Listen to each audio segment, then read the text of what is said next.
O Brasil está prestes a assistir a algo inédito. Um ex-presidente condenado antes mesmo do julgamento. Não é boato, não é exagero. Alexandre de Moraes já teria decidido o destino de Bolsonaro antes da defesa falar. Isso não é julgamento. É o enterro da presunção de inocência. Estamos diante de justiça ou de vingança? O ministro Alexandre de Moraes tem avaliado ordenar que Jair Bolsonaro cumpra a pena no complexo da Papuda, em Brasília, caso seja condenado por suposta tentativa de golpe. O julgamento do ex-presidente está marcado para começar na próxima terça-feira e pode seguir até o dia 12 de setembro, na primeira turma do Supremo. Aliados diretos de Alexandre de Moraes garantem que o magistrado já indicou que, inicialmente, vai ordenar que Jair Bolsonaro cumpra a pena em uma cela especial na Papuda, apesar de ser especulado que o líder da direita pudesse ser enviado para uma unidade do Exército, já que ele é militar da reserva, ou então em uma sala da Superintendência da Polícia Federal. Como você acabou de ouvir, nem o julgamento começou e já discutem a cela. Isso não é jornalismo, é vazamento estratégico. Cria a imagem de que a condenação é inevitável. É como se o réu fosse só um detalhe, porque a pena já está reservada, como num teatro ensaiado. Mas eu vou além. Se eles fazem isso com um presidente da República, qual cidadão comum tem chance real de defesa? Esse não é um caso isolado.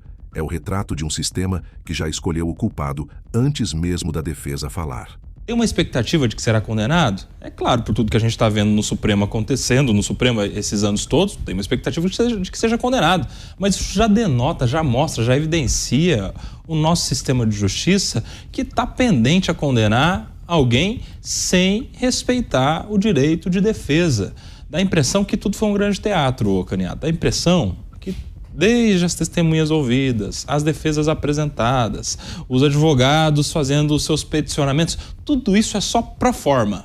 É uma formalidade necessária para algo que já estava determinado lá atrás, que é a condenação. Aliás, já estava determinada a condenação e já estão determinando onde será preso alguém que está respondendo a um processo.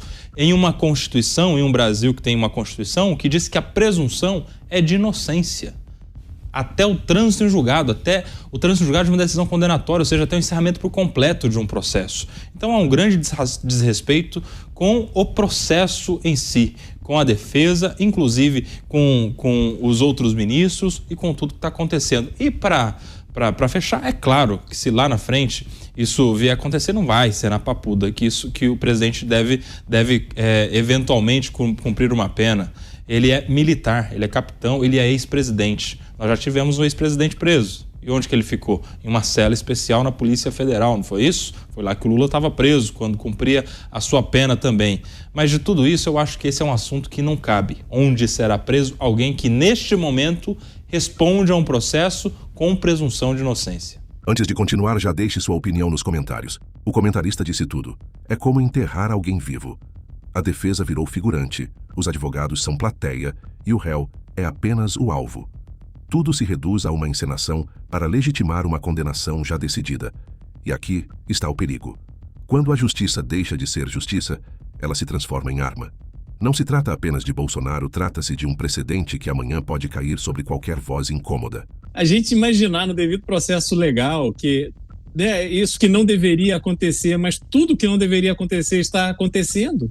Né? Mesmo esse julgamento, você usa a referência do atual presidente Lula, que quando foi preso, né, porque ele foi condenado em 3 instâncias por corrupção, e aí acabou preso, ele seguiu todo um trâmite, né, da primeira instância até Brasília.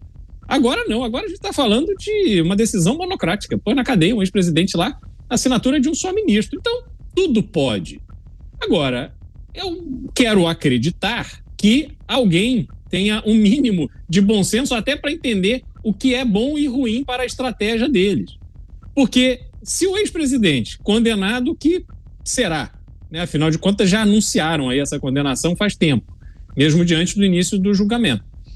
E ele vai condenado à prisão, eles vão consolidar a figura do mártir. Né? A cena de Michele Bolsonaro indo lá no dia de visita, levando a comida para Jair Bolsonaro e tal, aquilo vai sensibilizar de tal forma que Michele Bolsonaro se tornará uma candidata fortíssima a presidente em 2026. Porque o brasileiro adora votar com pena. O brasileiro fica sensibilizado. Nós temos essa tradição.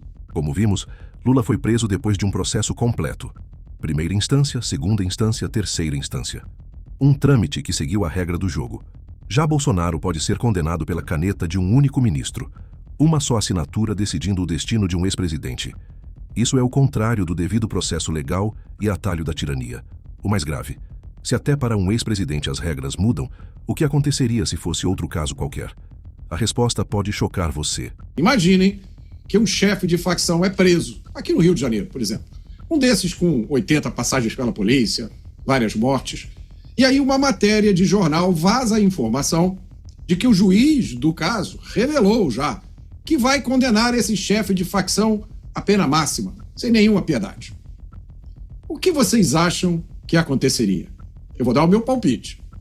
Eu acho que esse processo seria anulado, o traficante seria solto no dia seguinte e o magistrado ia ser severamente punido, talvez até aposentado compulsoriamente. Essa comparação é devastadora. Um criminoso comum teria o processo anulado por pré-julgamento. Mas com Bolsonaro a regra muda.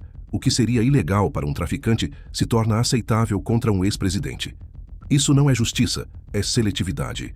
É a lei sendo aplicada não como proteção do cidadão, mas como arma contra o inimigo escolhido. Resultado: não temos mais um Estado de Direito, temos um Estado de exceção, com toga. Uma dessas lições é a fragilidade do arcabouço institucional brasileiro. Como esse tão elogiado Estado democrático de direito quebra a menor pressão. É impressionante a rapidez com que normas, instituições e indivíduos que são encarregados das missões mais nobres se transformam em instrumento das piores intenções. Agora, tem mais uma lição aqui que, por tudo que a gente está vendo, ainda não foi aprendida por muita gente. A lição é que quando a máquina do Estado é usada para perseguir ou eliminar adversários políticos, instala-se no país um ciclo vicioso do qual é muito difícil escapar depois. Porque quando o medo vira política pública, em algum momento, esse medo muda de lado. Essa é a lição que eles não querem que você perceba. O medo, quando vira política pública, não tem dono. Hoje ele é usado contra Bolsonaro. Amanhã pode ser usado contra qualquer brasileiro. O medo, como ferramenta de poder, se espalha como veneno, e a cada dose mata um pedaço da democracia. Quando ministros se tornam juízes, vítimas e algozes ao mesmo tempo, a justiça morre. E quando a justiça morre, quem nasce é a tirania. Então eu pergunto a você, ainda vivemos sob o Estado de Direito ou já entramos na ditadura de toga? Deixe sua opinião nos comentários, compartilhe esse vídeo e não perca o próximo capítulo, porque a cada decisão, a cortina desse teatro se abre ainda mais.